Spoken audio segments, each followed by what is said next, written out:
And we're joined now by one of those candidates vying for a strong showing here in New Hampshire, New Jersey, Governor Christie. Governor, good morning. Good to see you. Good morning, Savannah. All right, you're blunt. Is it do or die tonight for you? I don't think it's do or die. I think Saturday night changed everything.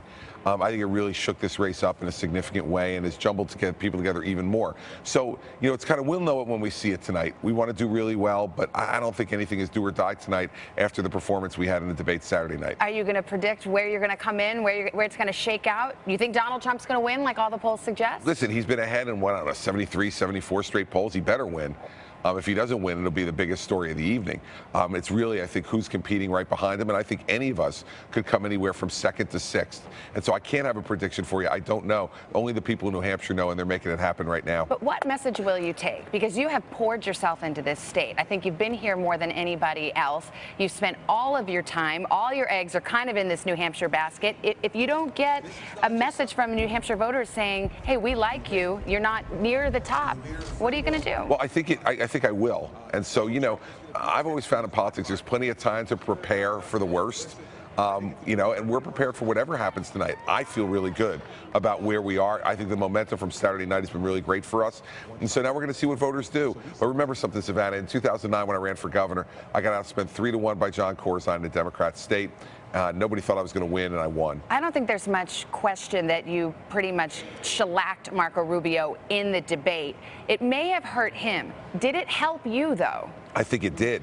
When I see the turnout we've had in the last 3 days at our events, and all anybody wants to talk to me about is the debate, and undecided voters come up to me and saying, the debate made up my mind. And so I think it makes a big difference. That's why everybody, 13.5 million people watched. I think that makes a big difference. I was joking with you a little bit earlier. I said you got your lawyer on. You seemed like the prosecutor that we remembered. Did you enjoy that? Listen, I enjoyed making sure people understood that I'm ready to be president and Senator Rubio is not. I'm ready to beat Hillary Clinton and he's not. And that's important. He says he has the most foreign policy experience of anyone in the race. Well, is that a fair characterization? Totally unfair characterization, because he's never had to make a decision about anything. He does have more foreign policy experience than you. No, listen, I've read just as many briefings as Marco Rubio, and that's his only experience. His experience is reading briefings prepared for him by Senate staffers. I'm a governor who's making decisions on the ground every day, and I've spent a lot of time in the last 2 years learning the foreign policy business and talking to some of the smartest people in the world to advise me. So no, I don't think there's any difference between us. There's no difference until you get in the chair. And then you get some real difference. You know, as you mentioned, Trump is #1 in all the polls. Looking at what you did to Marco Rubio on Saturday night, some might wonder, why didn't you train your fire on Donald Trump? He's the one poised to win this race. Listen, I think it was Senator Rubio was being the anointed one among certain aspects of the chattering class. Anointed for second. Yeah, well, listen, as you said in your tape right there, second place has been a pretty good place to be in New Hampshire. In fact, better than first in a lot of ways to pick presidents. So, listen, I feel very good about tonight.